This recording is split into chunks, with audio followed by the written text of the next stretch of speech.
Bonjour à toutes et à tous et merci à Oracle pour l'invitation. C'est sympa d'avoir des sessions en français comme ça. Aujourd'hui, je vais vous parler de commande ligne et également de scripting. Comme on est une journée Java, on va faire ça en Java et dans la mesure du possible, on va faire ça de façon simple et un peu le thème du talk, c'est de faire les choses aussi simplement que possible en fonction du besoin qui va être le nôtre. Alors rapidement, je me présente, je suis Pierre-Yves, je suis développeur back, je fais du Java depuis plus de 15 ans. J'ai rejoint Octo Technologies il y a 3 ou 4 ans. J'y fais du développement, du tech leading, du conseil, des fois des audits, de la formation également. Historiquement, j'ai beaucoup travaillé sur les API. Euh, Quand j'ai commencé à travailler, c'était en procès avec la base de données Oracle, donc avec le langage procès des Makefile, donc c'était assez bas niveau. J'ai toujours fait du scripting, beaucoup en Bash, à une époque en Perl, et aujourd'hui on va le faire en Java, et j'ai beaucoup utilisé Linux également. Je suis très adepte des commandes lignes et de manière générale de tous les outils que nous les développeurs on développe, non pas pour livrer directement aux clients, mais qui nous aident pour développer autre chose pour les clients.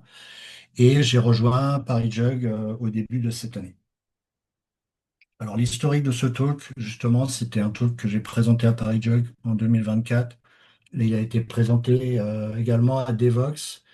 Et au départ, c'était quelque chose qui durait 10-15 minutes et qui était assez théorique, avec assez peu de code. Et aujourd'hui, comme la chance m'est donnée d'avoir 1 heure, ce que je vous propose, c'est qu'on va en faire quelque chose de plus pratique, avec du code, avec beaucoup de commandes, et puis avec finalement assez peu de slides. Alors, d'où vient ce talk? Il y a 2 ans, j'étais sur un gros projet de refonte d'un système legacy dans lequel on avait notamment des batchs qui produisaient des fichiers et sur ces refontes, on avait un système de double run, c'est-à-dire que quand on refait un applicatif à l'identique, il faut vérifier notamment que ces batchs, les nouveaux batchs, vont produire des fichiers identiques à l'ancien système, puisque si on veut décommissionner l'ancien système, il faut que ça produise les mêmes fichiers. Donc, on avait développé ces batchs, ça faisait un certain temps qu'ils avaient été développés, ils avaient été développés assez en amont finalement de l'utilisation et des tests qu'on a pu en faire par la suite. Et donc, on n'avait pas trop de feedback sur comment ça fonctionnait. Et quand on a commencé à les utiliser, on s'est rendu compte assez vite que les fichiers cibles qu'on allait devoir comparer, on comparait les fichiers, certains étaient XML, d'autres c'était des fichiers plats, ce qu'on a sur les grands systèmes IBM. Et on s'est rendu compte que ce qu'on avait développé, à savoir des endpoint REST, n'était pas suffisamment performant pour comparer des gros fichiers comme ça. On avait des out of memory erreurs assez rapidement. Donc moi et mon équipe, on était amenés à faire des corrections. Mais en fait, cette application de validation avait été développée avec les mêmes standards de qualité que le reste du projet, donc des revues de code, des scans sonars, des scans de sécurité et tout ça, et des mises en prod. Et en fait, la boucle de feedback était beaucoup trop longue et les corrections que je pouvais apporter au PO et au QA, elles arrivaient souvent tard, assez tard dans le flow. Donc, on a fini par s'en sortir et on a fini par réussir à utiliser cette application, mais je m'en suis souvenu pour la suite. Je me suis dit, si c'était à refaire, est-ce qu'on referait la chose de la même façon? Est-ce qu'on livrerait finalement des API REST pour comparer des gros fichiers? Est-ce qu'il n'y avait pas une autre alternative qui aurait pu être envisagée à l'époque? Donc, comment on aurait pu faire, moi qui avais toujours fait du scripting et qui commençait à étudier cette histoire de scripting en Java que je vais vous présenter aujourd'hui, je me suis dit pourquoi on n'a pas livré à nos QA, à nos product owners, directement des commandes lignes utilisant le scripting. Ça nous aurait permis, comme dans le scripting, on a un code source qui est livré puisqu'il est directement interprété. Si par exemple on considère Bash ou Python, le code source est livré, il est interprété. Et l'avantage de ça, c'est que notre boucle de feedback qui était longue de correction en livrant des nouvelles API REST. Bah, ici, si le code est modifiable, on peut diminuer cette boucle de feedback et on peut fournir finalement des corrections plus vite que la période des mises en prod, la fréquence des mises en prod. Donc quand je parle de scripting en Java, souvent les gens sont un petit peu dubitatifs, bon, probablement parce que moi quand j'ai commencé Java il y a plus de 15-20 ans, bah, c'est vrai que la JVM elle mettait du temps à démarrer. Maintenant il y a beaucoup de choses comme le projet Leiden qui corrige ça. Et quand on parle de scripting, souvent les gens ont quelques doutes et à quel outil ils vont penser. Il y a un outil qui s'appelle JBang qui a été développé par quelqu'un de Red Hat, je crois, et que j'ai utilisé pendant longtemps. J'avais même fait une man page pour cet outil-là, qui est bien.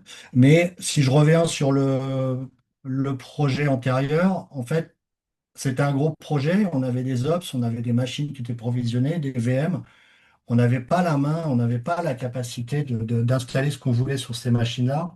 On ne nous aurait pas laissé faire de toute façon. Donc, le, le, le- le voyage que je vous propose aujourd'hui, si on peut dire ça, on va essayer de faire du scripting en Java, de voir depuis les versions antérieures de Java jusqu'à versions actuelles, comment on peut utiliser le JDK pour faire du scripting. Alors pour ça, on va revenir, je regarde un peu la montre, on va revenir à Java 8. Donc une des premières choses qu'on apprend quand on commence Java, on nous dit il faut déjà, le code est structuré dans une classe. Donc ça, c'est la première chose qu'on nous apprend. Et ensuite, si on veut faire une commande ligne, en Java, comme en C ou en Python, il faut un point d'entrée qui va être une méthode comme ça, public statique, et c'est ce code-là qui sera utilisé. La deuxième chose qu'on nous apprend, c'est que euh, pour exécuter un programme Java, il va falloir le compiler, puisque le Java est un langage à base de bytecode. Rémi en a montré tout à l'heure. Je ne vais pas vous montrer du bytecode, mais ce qu'on sait, c'est que si je veux exécuter ce programme-là, il va falloir, alors je vais peut-être créer un répertoire quand même, je ne sais pas s'il est là. Il faut compiler le programme. On va placer le bytecode dans un répertoire ici, et je vais aller chercher mon source main.java dans lequel j'ai déclaré une classe. Une fois que j'ai fait ça, je vais obtenir une classe. Si je demande à la commande Linux file, qu'est-ce que c'est que ce truc? Il me dit que c'est bien une compiled Java class. Donc on a bien une classe qui est compilée. Pour exécuter ce code, maintenant on va appeler l'interpréteur Java. On va lui donner un class pass parce qu'il faut qu'il sache où est-ce qu'il trouve les classes. Donc c'est le répertoire qu'on vient de créer. Et ensuite, on va dire quelle classe on veut lancer. Et à cette classe, on va lui donner des paramètres. Donc, on peut lui donner des paramètres comme ça.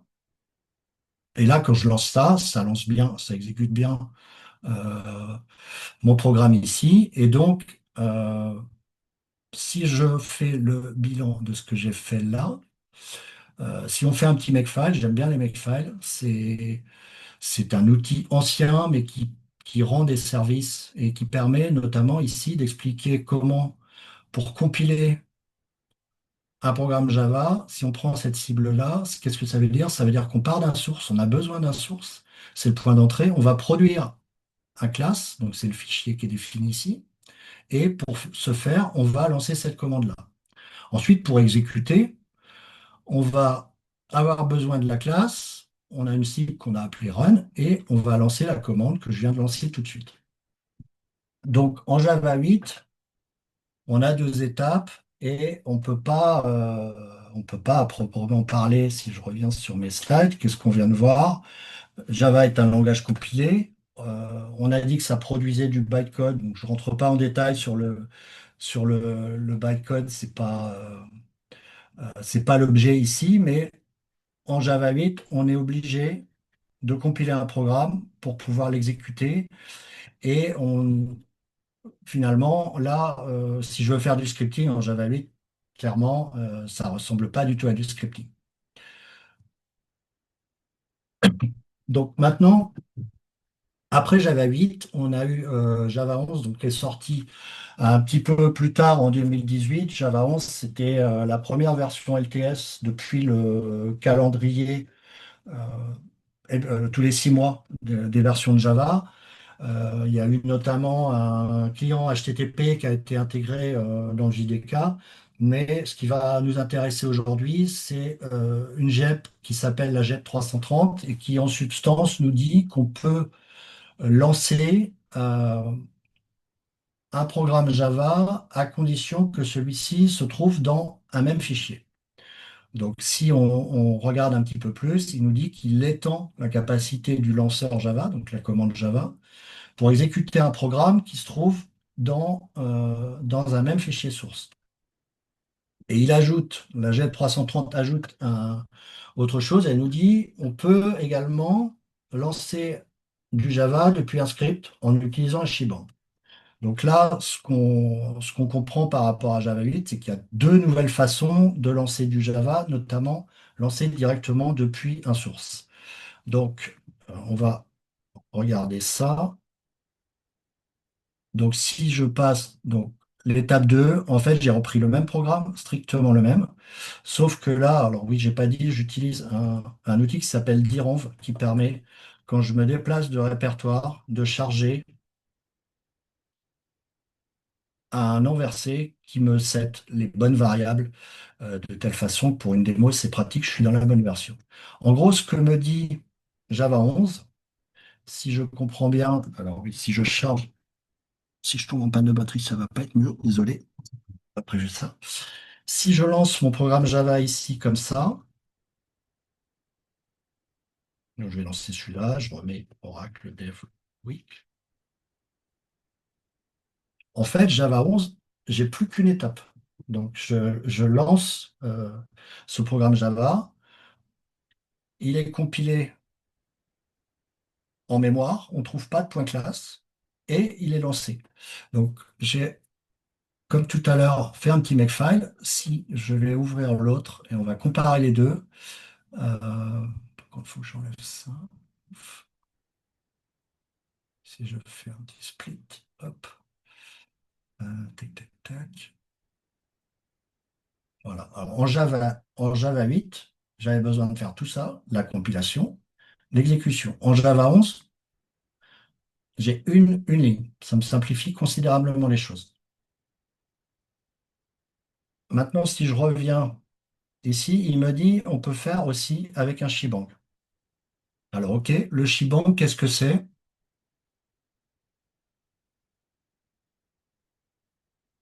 En fait, si vous avez fait du Bash et du Python, vous savez qu'on peut mettre dans un fichier Python ou Bash, qu'il ait une extension ou pas, on peut mettre cette bizarrerie sur la première ligne qui, en gros, les deux premiers caractères vont dire au système d'exploitation que pour processer ce fichier, pour le comprendre, il faut utiliser le binaire qui suit.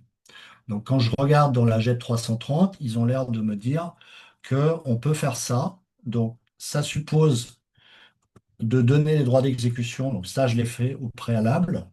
Et ça veut dire que je peux lancer, a priori, ce programme directement comme ça. Alors, si je le fais, en fait, ça ne fonctionne pas. Pourquoi? Qu'est-ce qu'il me dit? Il me dit qu'il ne trouve pas la case principale. Donc, en fait, si on revient sur la JET 330, il dit qu'il prend à partir d'un source file. Et là, il parle de classe.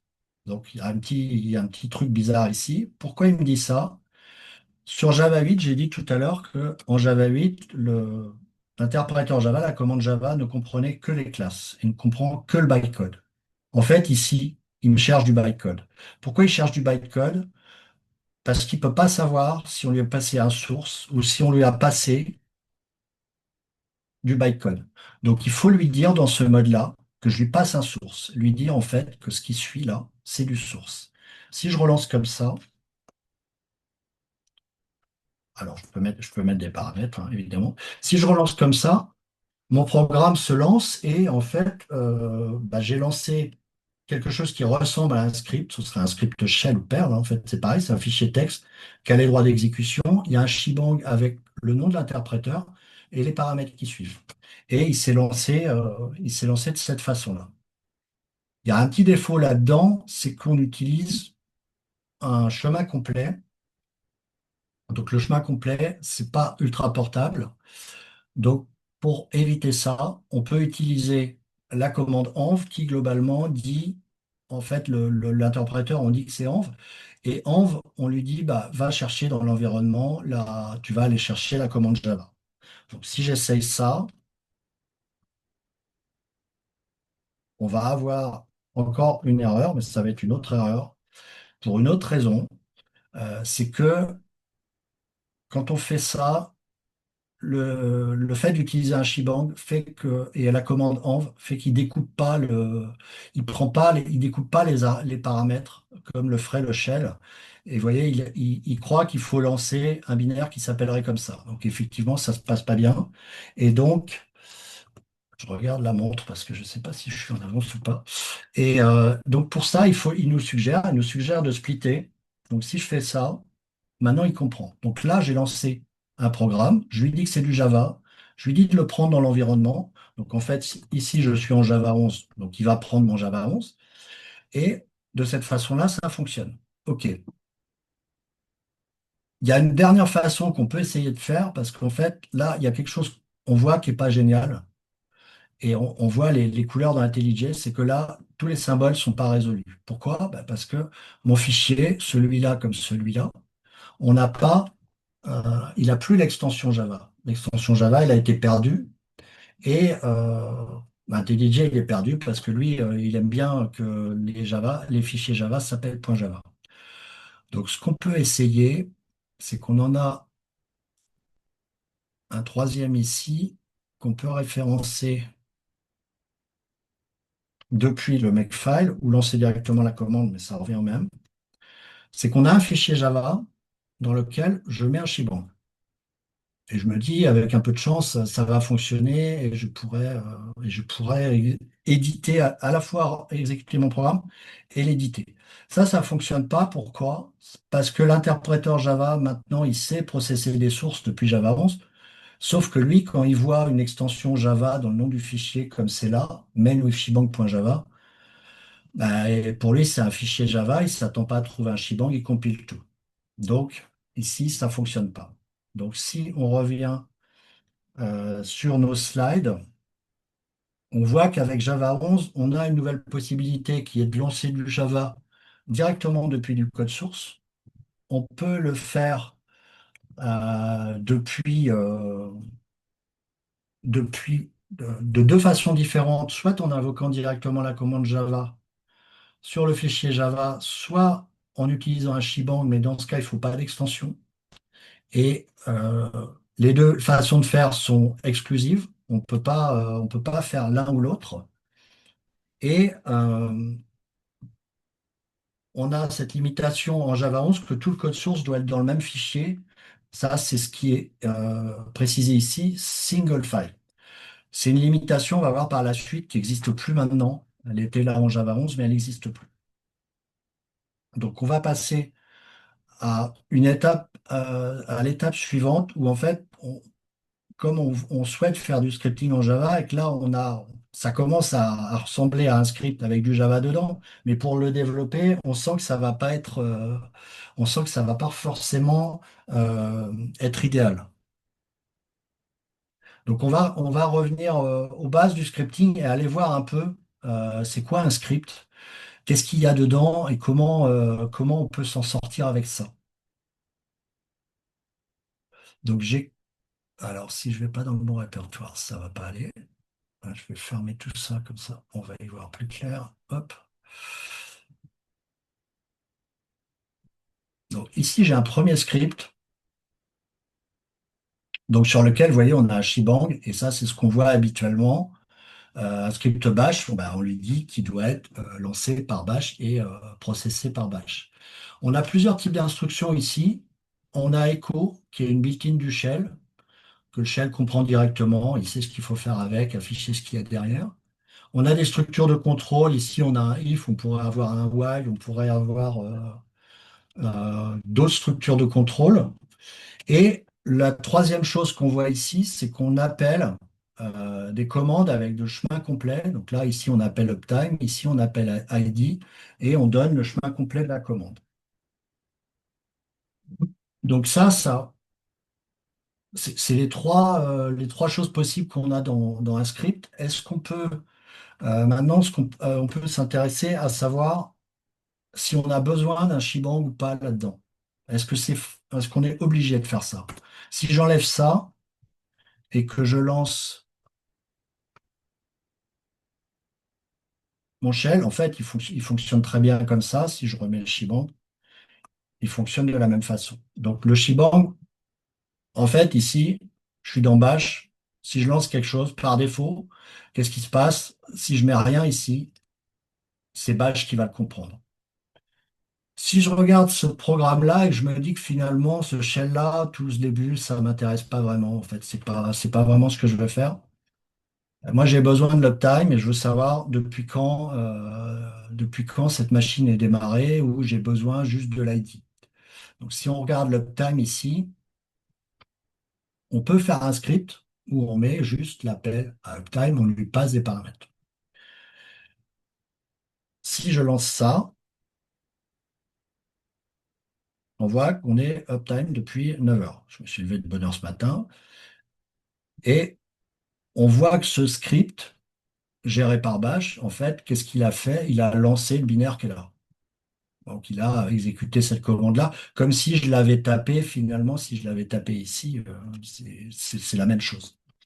Donc, on peut essayer quelque chose. Alors, j'ai repris le même, donc le dernier exemple de l'étape 2, où je vous ai dit, je remets une extension Java et j'aimerais bien que ça marche avec mon Shebang. Donc, on a vu que ça fonctionnait pas, puisqu'on a vu qu'il se passait le fameux problème où ça compile la première ligne. Si je regarde ça, on peut avoir une idée de dire, je vais enlever ça. Ce shebang, je vais l'enlever. Je vais essayer de lancer ma commande Java. Mais là, on voit bien que ça ne va pas compiler parce que c'est pas valide en Java, ça. Si je fais ça, je me dis que le chemin, Linux, il va comprendre que c'est un chemin. Si je mets un slash ou deux, il s'en fout. Et qu'est-ce que je veux faire pour lancer ce programme? Je veux lui passer le nom du script. Je veux lui passer les paramètres. Et là, vous voyez, la magie d'IntelliJ, il me propose la suite. En fait, il me dit, pour exécuter ça, tu peux mettre cette ligne au départ. En fait, ça, c'est une ligne, c'est une commande shell. Et on en arrive là. Donc maintenant, si je lance ça, qu'est-ce qui se passe? On dirait que mon programme fonctionne. Donc en fait, qu'est-ce qu'on a fait là? On a simplement délégué à l'OF, on lui a passé quelque chose qui ressemble à un shell. Il a vu quelque chose ici qui ressemble pas à un shebang, donc il s'est dit c'est du shell, il faut que je l'interprète. Il a interprété quoi? Bah, lancer ce binaire-là. Il a lancé avec $0 qui est SRC main application. Il a passé les paramètres. Et ensuite, petite astuce, on lui dit de s'en aller. Pourquoi? Parce que sinon, Java, il risque de processer la suite du programme et ça va pas, ça risque de pas fonctionner pour nous. Donc là, on a trouvé une façon de lancer un programme Java à la mode, à la façon shell, à la façon script, on va dire, et qui nous permet de faire du Java, puisque vous voyez, j'ai la résolution des symboles, hein. Donc je peux me promener je peux faire du Java comme on a l'habitude de faire. Donc maintenant, si je reviens sur cette étape-là, on a un programme Java dont on peut dire qu'il se comporte comme un script. Il s'exécute dans le terminal, alors, avec toujours ce truc implicite. Je le montre pas je le montre pas là, qu'il faut qu'il ait les droits d'exécution. Dès qu'on lance quelque chose sur Unix, il faut qu'il ait les droits d'exécution. Il est compris par les IDE, les symboles sont résolus et on a bien euh, la compréhension du Java. Maintenant qu'on a fait ça, on a les bases pour lancer en fait du scripting en Java uniquement avec le JDK. J'ai installé absolument rien d'autre. Donc, ce qu'on va faire, c'est qu'on va faire une petite application un petit peu plus ambitieuse que de faire Hello World, parce que Hello World, c'est gentil, mais ça va pas aller loin. Et on a, sur le dernier projet sur lequel j'ai travaillé, j'ai beaucoup regardé les logs Kibana pour comprendre pourquoi il y avait des applications REST qui étaient lentes.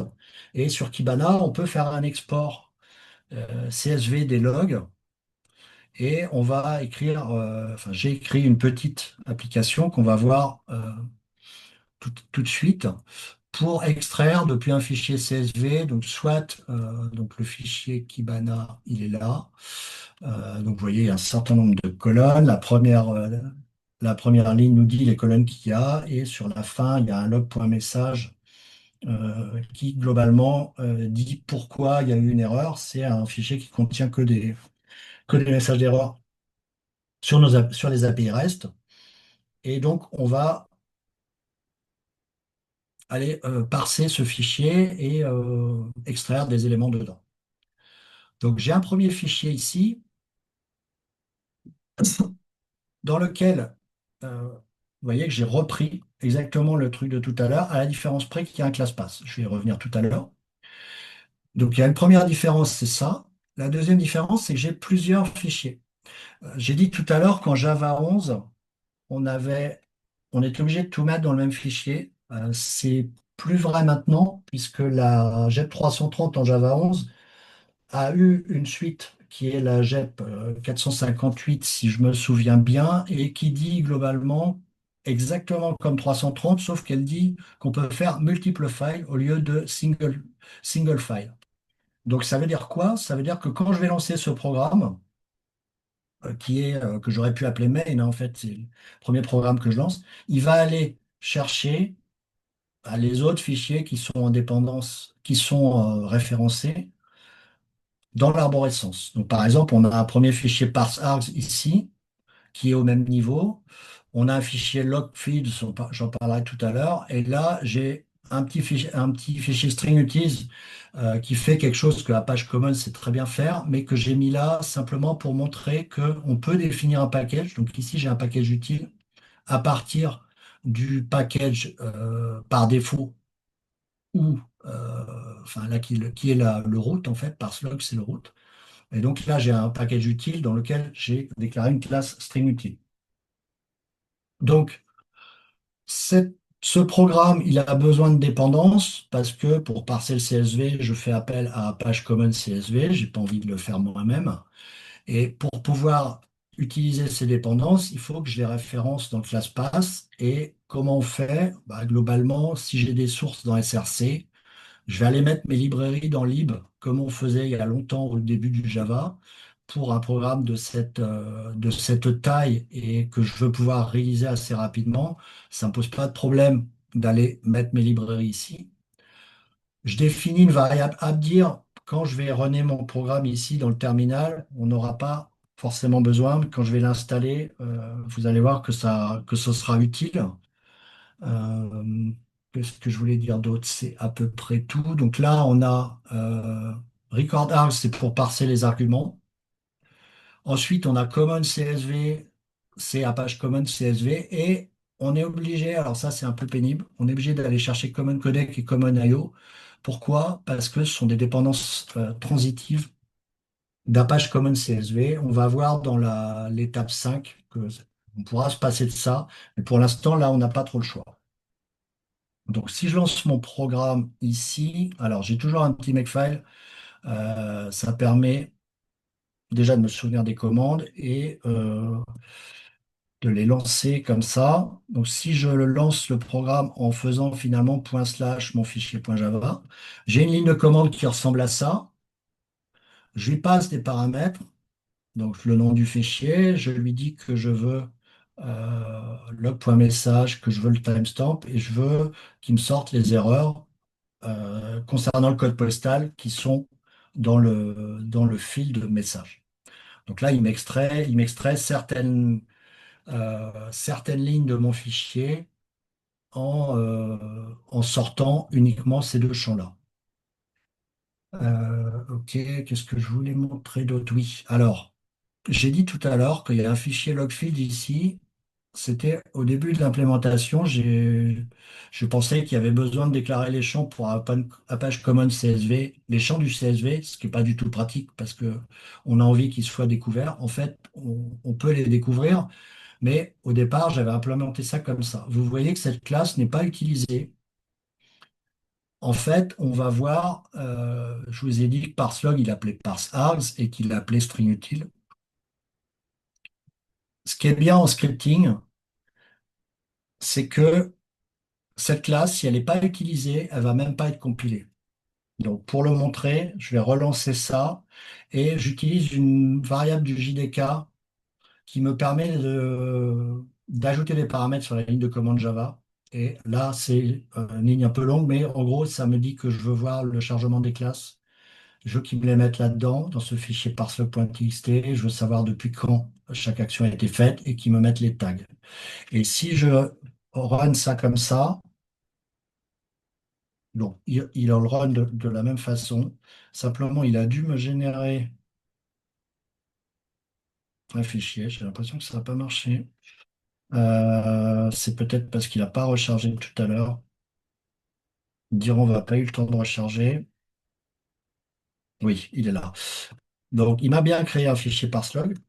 Et si je regarde en parslog, alors je vais faire grep src parce que je sais que les points Java que la commande Java va charger, je sais qu'ils sont dans src chez moi et je veux pas qu'ils me montrent toutes les librairies comme IO et compagnie, ça m'intéresse pas. Si je regarde ça, je me rends compte que le premier fichier que j'ai lancé, c'est celui-là, c'est pas surprenant. J'ai parsargs qui utilise une librairie qui s'appelle RecordArgs, qui est faite par quelqu'un d'Oracle à base de record. Je ne vous l'ai pas montré, c'est assez intéressant. Et j'utilise, et il appelle ensuite string Et en fait, qu'est-ce qu'il fait? Logfields, vous voyez qu'ici, il est pas référencé, il n'a même pas appelé. Si maintenant je lance la même application ici avec IntelliJ, donc, quand je dis la même application, c'est exactement le même code, mais à la mode IntelliJ. Donc, lui, il va compiler. Il va me lancer. Donc, je peux vous montrer vite fait. Est-ce que je suis dans les temps? On dirait. Là, je lance parslog et je lui fais -help. Il va me faire une erreur parce que la librairie que j'utilise ne sait pas, ne propose pas cette option. Mais c'est pas grave. Je veux qu'il lance le programme.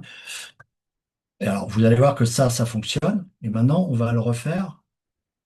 On va le refaire en forçant une erreur de compile ici. Donc, si je lance ça, je vais avoir une erreur de compilation.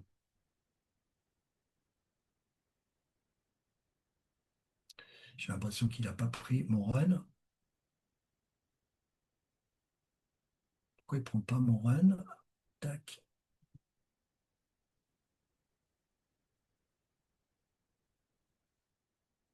Ah, je ne sais pas, je crois que c'est la barre. Je crois que c'est Zoom qui m'empêche de. Bon, c'est pas grave. Pourquoi il ne veut pas? Je vais aller chercher là-dedans.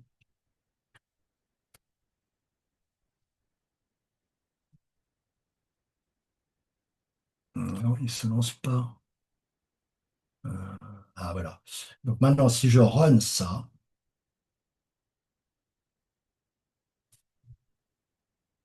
voilà, il me dit que ça ne compile pas. Si maintenant je reviens dans mon terminal, donc là on est d'accord, ça ne compile pas. Je relance le même programme, donc façon scripting, et là il va s'exécuter.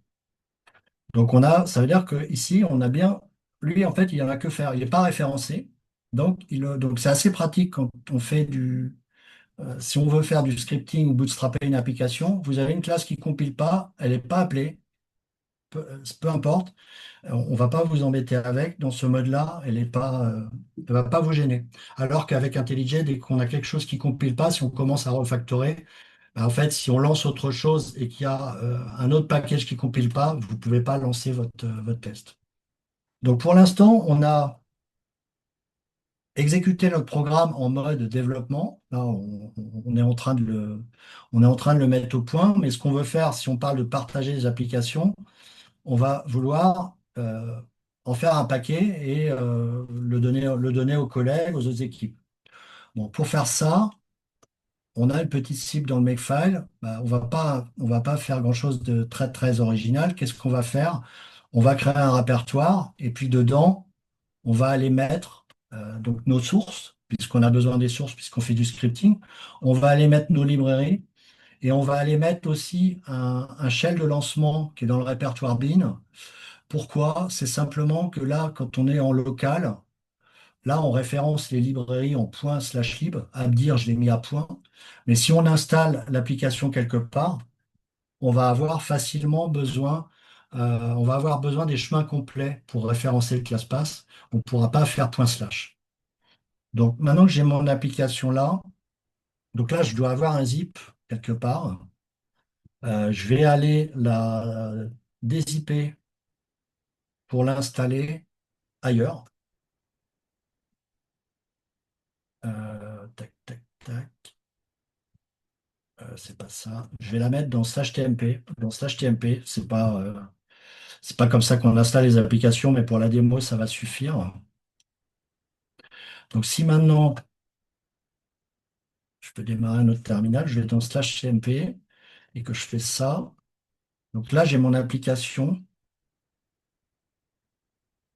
Et si je veux la lancer,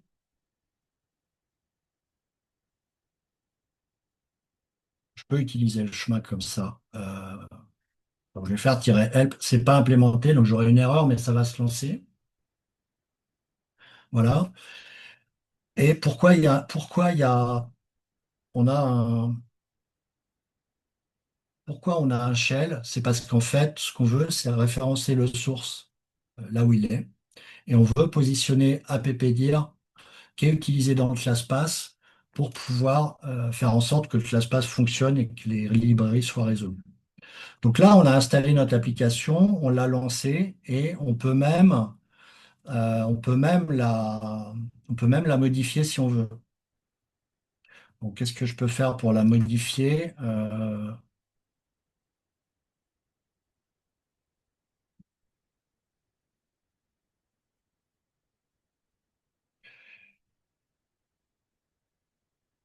Je peux rajouter une trace ici pour vous montrer que c'est bien compilé.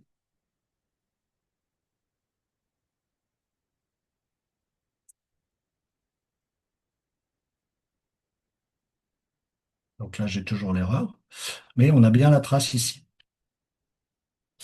Alors, je regarde un petit peu, mais ok, on est à peu près bon pour cette étape-là.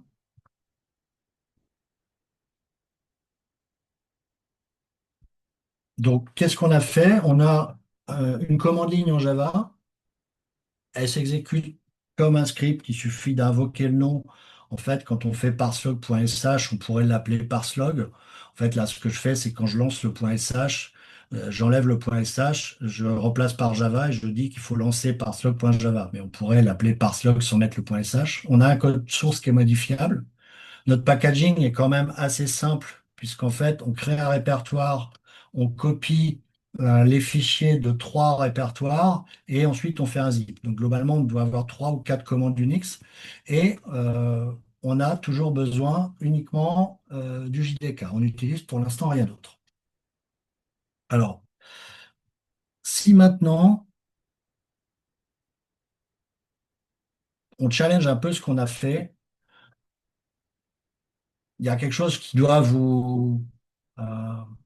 vous titiller un peu, c'est que tout à l'heure, bon, bah, j'ai dit pour cette application-là, je copie mes dépendances et finalement, pour une petite application qui n'aura pas forcément une durée de vie très longue, puisque c'était le cas de l'application de validation dont j'ai parlé au début, elle a été décommissionnée une fois que le projet a été mis en production, parce qu'elle n'avait plus de plus de raison d'être, pardon. On peut mettre les dépendances ici. Alors, c'est ce qu'on peut faire, mais c'est pas forcément, si on en a beaucoup, c'est pas forcément agréable parce qu'il va falloir aller télécharger chaque dépendance, la mettre là. Si on veut que les versions se mettent à jour, il faudra le faire à la main, vous vous doutez bien, même si ici, on fait slash étoile, en fait, on passe directement l'étoile à Java sans que le shell s'en mêle. C'est pour ça qu'il y a une simple cote. Et on prend tous les dépendances qui sont dans lib. Donc ça, c'est cool, mais bon, on n'a pas envie de faire ça comme ça.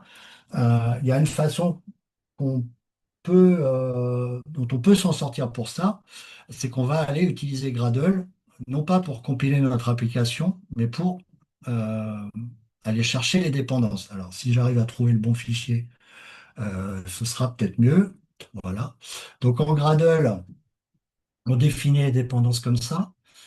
Donc, on a recordables, common CSV, donc ça, c'est les arguments de la ligne de commande, ça, c'est le parsing du CSV. Common Lang, pourquoi Common Lang? Parce que dans cette version-là, bah, je ne m'embête pas à faire ça, puisqu'il y a quelque chose dans Apache Common Lang 3 qui le fait. Donc, j'ai plus besoin de ça. Et ensuite, comment je définis ça? Donc là, je vais utiliser le plugin application de Gradle, qui c'est le plugin qu'on utilise pour packager une application compilée. Et en fait, je peux l'utiliser pour packager mon application là. Je vais faire comme si c'était une application compilée, sauf que je vais copier les sources dedans. Et en fait, Gradle, je l'utilise simplement pour qu'il me fasse la résolution des dépendances. Donc les dépendances, je lui ai dit, elles sont là. Quand je vais dans mon build.gradle, je lui dis que les dépendances d'implémentation sont celles-ci. Et je vais modifier la recette pour créer la distribution. Donc, je l'appelle script, la distribution, et je, en fait, je fais exactement ce que vous avez vu dans le Makefile. Si on revient sur le Makefile ici, je fais quoi? Je copie en faisant update. S'il y a des changements, je prends seulement les changements. C'est récursif, je prends src, lib et bin. Si je reviens là, en fait, donc j'ai bin, bah, je lui dis le shell de lancement, tu le recopies, c'est le même, je ne vais pas changer. Je lui dis dans les librairies, je veux que tu ailles chercher ce qu'il y a dans le runtime ClassPass. Donc là, c'est les librairies, il va aller les chercher tout seul. Et dans source, bah, je lui dis, j'ai src main Java ici. Alors là, je suis un projet Gradle, donc j'ai respecté le src main Java, la convention Java habituelle, qui était pas respectée dans l'étape 4, hein. Ici, je l'ai respecté. Dans mon zip, je le mets toujours dans src, parce que j'ai pas de raison de créer un main Java dans le zip. Ça me complique la vie, ça sert à rien. Et de cette façon-là, si je regarde, alors, oui, c'est pas là, pouf, on va revenir ici. Donc là, je suis passé en Java 23. Pourquoi en Java 23? Parce que je veux avoir plusieurs fichiers et que j'en ai besoin pour Java 22. En fait, je crois que l'exemple, il tournerait en Java 22. Mais il me semble qu'au départ, j'avais introduit du code qui avait besoin de 23. Maintenant, c'est plus le cas. Bon, peu importe, que ce soit 22 ou 23. Si je veux créer mon package, j'ai mis une cible package pour rester dans la même logique qu'avant. Et là, j'appelle script 10 zip. En Gradle, normalement, on a 10 zip. Et là, comme je l'ai renommé en script, ça va s'appeler script 10 zip. On va voir ce qu'il nous fait. On va regarder ce qu'il y a dans le package. On va voir qu'il nous a créé exactement le même package que tout à l'heure. Sauf qu'on n'aura pas eu besoin d'aller chercher, on n'aura pas eu besoin du tout d'aller chercher, si je fais ça, pouf. Donc là, on a exactement pareil. On a les sources qui sont là. On a nos dépendances. Alors, vous voyez que là, j'ai déclaré ces deux-là. En fait, les trois premières, j'ai déclaré. Et si je reviens ici, j'ai déclaré les trois premières. Et les deux qui suivent là, j'en ai pas parlé. Gradle va les chercher tout seul, puisqu'elles sont des dépendances transitives, en fait, de la deuxième. Donc là, ça me fait moins de choses à faire. Donc j'ai été un peu long sur les dépendances, c'est pas grave. Maintenant, on va pouvoir regarder. Donc là, on a amélioré notre application en termes de build, c'est-à-dire qu'on ne s'embête plus avec les dépendances. On n'a pas fait que ça ici, c'est-à-dire qu'on a changé aussi des choses et ça me permet de vous montrer des nouveautés de Java, notamment dont parlait Bernard Traversa ce matin, sur rendre Java plus simple. Là, typiquement, on a l'exemple où on n'a plus de classe en fait dans parseLog. On n'a plus déclaré de classe. On n'a pas besoin en fait de classe. Ici, pour mon besoin, j'en ai pas besoin. Donc, je déclare juste le main de façon simplifiée comme ça. J'ai pas de classe. Il n'a pas besoin d'être statique. Alors, j'ai quand même des paramètres parce que moi, je m'en sers ici. C'est une ligne de commande, donc il me faut des paramètres. Tout à l'heure, j'ai dit que Record Args, vous voyez, c'est ce qui est développé par Nicolas Parlog. Recordars ne gère pas l'usage. Donc, en fait, j'ai créé un usage moi-même. Pour une ligne de commande, c'est quand même bien d'avoir un usage.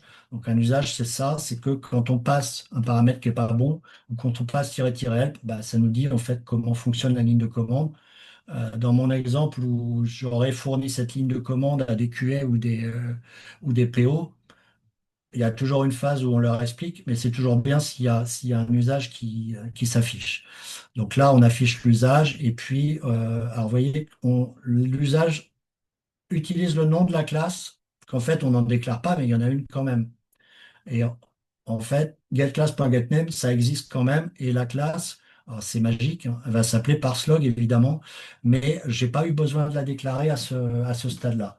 Donc ça, c'est une première amélioration. Ça, c'est la JEP 477, je crois, en Java 23, qui permet de simplifier la déclaration des classes, enfin de ne pas faire la déclaration des classes. Et elle a un corollaire, c'est que elle va m'importer automatiquement certains symboles pour faire l'affichage. Vous voyez, ce println là, en fait, il est déclaré absolument nulle part, il est importé nulle part. Et d'où il se trouve? Il se trouve dans la classe IO en majuscule, dans le package Java IO. Et ça, c'est fait parce que on utilise les classes implicites, qui est une preview feature. C'est pour ça qu'on a preview ici. Donc ça, c'est une deuxième simplification qui est intéressante. Et la troisième que j'ai utilisée ici, c'est que j'utilise un record pour le filtre. Le filtre pour chercher dans les lignes, je donne le nom du champ de point regexp et bah, il faut splitter par le deux points. Et en fait, alors c'est rigolo, je l'ai fait au départ comme ça, comme un record.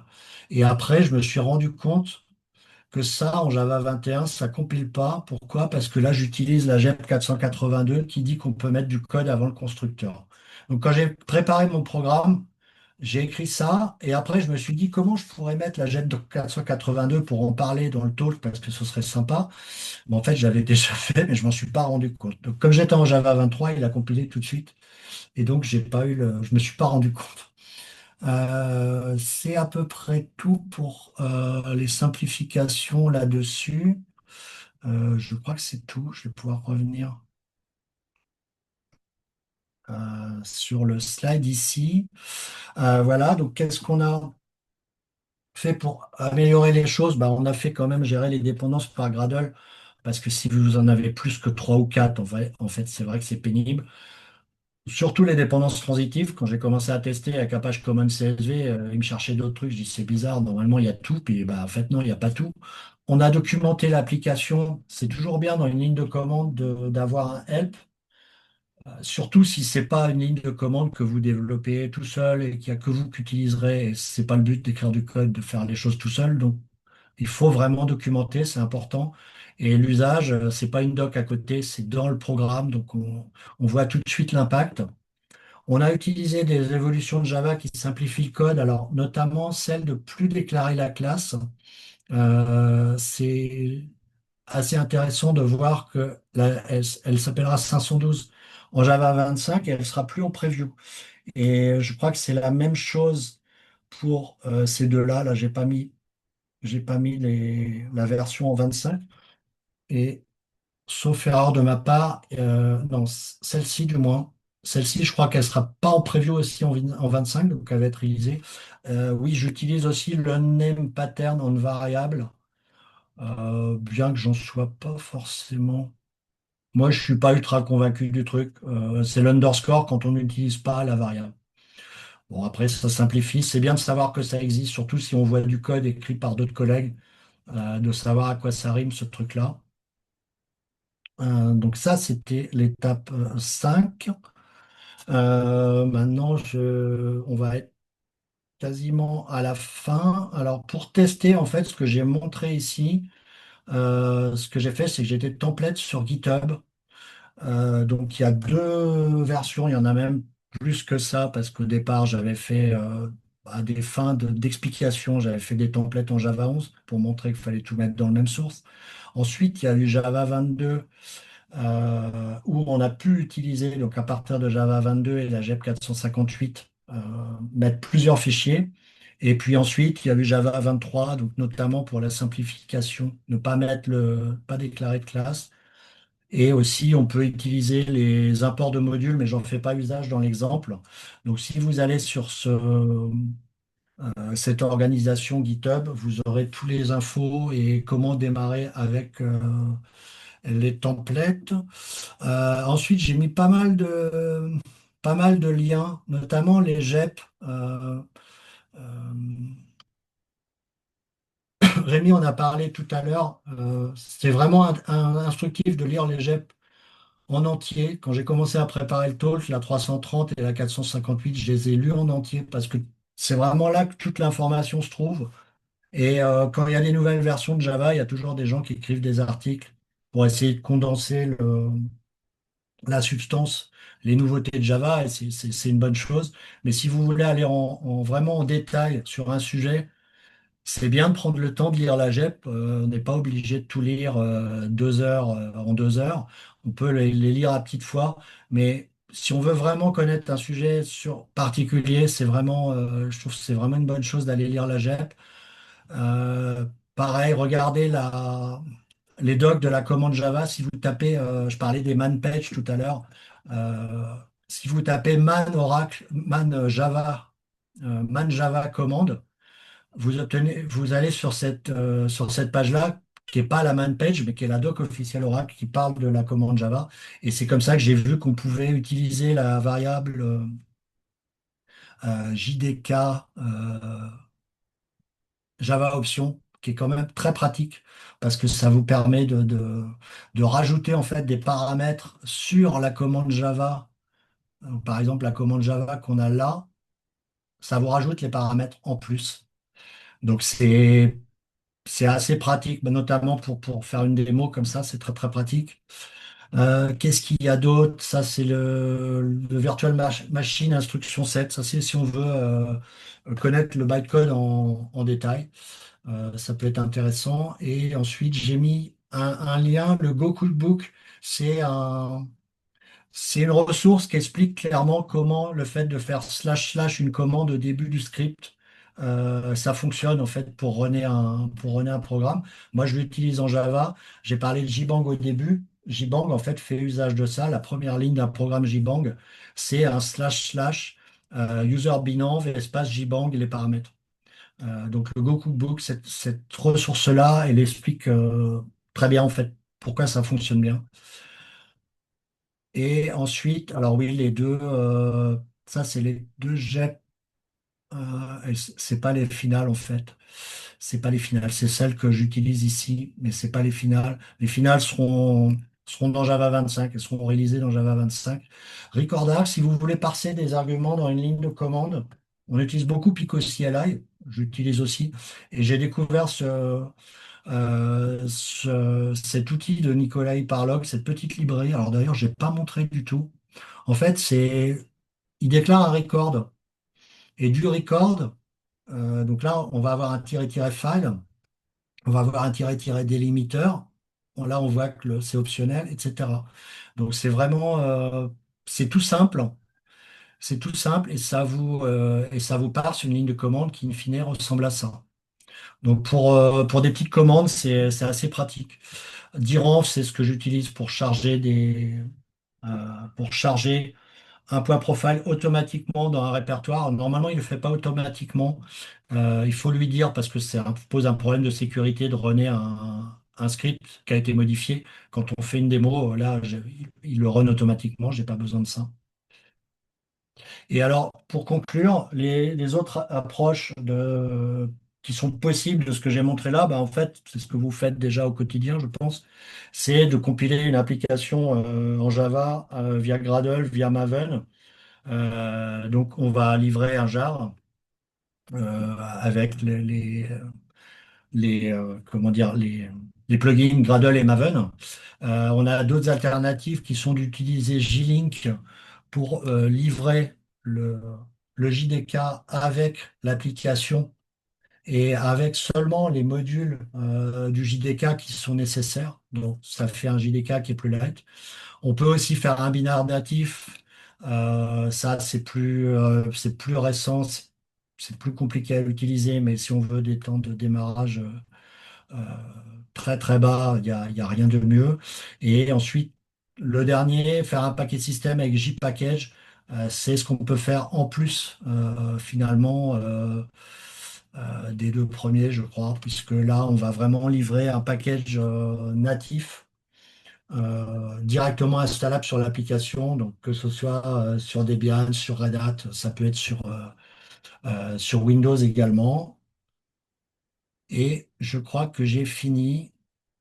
Donc, je vous enverrai les slides sur Slack. Je mettrai les slides sur Slack. Et si vous avez des questions, je vais peut-être avoir le temps de prendre des questions, je crois. Oui, c'est parfait, Pierre-Yves, merci beaucoup. Tu as deux questions dans l'onglet questions-réponses, si tu peux retrouver ça. Yes. Pouvez-vous clarifier ce qu'est Archibang? Archibang, c'est une ligne magique. C'est-à-dire que en fait, dans le noyau Linux, quand on lance un fichier texte, si la première ligne du fichier texte contient dièse exclamation, on peut aller chercher dans le noyau Linux la ligne qui fait ça. Il s'attend à trouver un binaire après. Et le binaire, c'est ce qu'on appelle l'interpréteur. Et donc, si on quand j'ai montré le fichier parselog.sh, l'interpréteur, c'est user bin bash, et ça veut dire simplement ce qui suit, c'est du bash. Et donc, donc là, quand je l'utilise dans le talk, j'utilise comme interpréteur Java, je lui dis la suite, c'est du Java. C'est un moyen de l'OS de déclarer quel est le langage qui est utilisé dans le scripting. Les arguments à l'intérieur du code, alors ça je l'ai peut-être montré après, comment je gère les arguments à l'intérieur du code. En fait, j'utilise vraiment la librairie de Nikolai Parlog, où en fait il a une méthode statique où on fait parse des arguments. Donc les arguments, c'est vraiment la chaîne, le tableau de chaîne, hein. Et on lui dit qu'il faut qu'il le parse en lui passant le nom de la classe ici, qui est un record. Et comme j'ai montré tout à l'heure, simplement, quand sur la ligne de commande, on a tiré-file un fichier, enfin tiré-file une chaîne, en fait, il va valoriser euh, ce champ-là du record. Pareil pour le délimiteur, de telle sorte que si on prend ça, bon, je vais le recopier ici, ça sera peut-être plus. Si on prend cette ligne de commande-là, en fait, ce chemin-là va se retrouver valorisé ici. Log.message, timestamp, on a deux champs. Donc ça, c'est ici. On va avoir simplement une liste avec. Pierre-Yves, je t'interromps, on voit pas ton écran. Faut que tu repartages. D'accord. Le partage c'est bizarre qu'il est. Attends, hop, pouf. C'est bon, on voit, merci. D'accord, oui, je sais pas pourquoi il a enlevé. Donc voilà, je disais que simplement, j'utilise Record Args. Donc si vous voulez, je peux peut-être montrer directement le Record Args. C'est ce projet-là.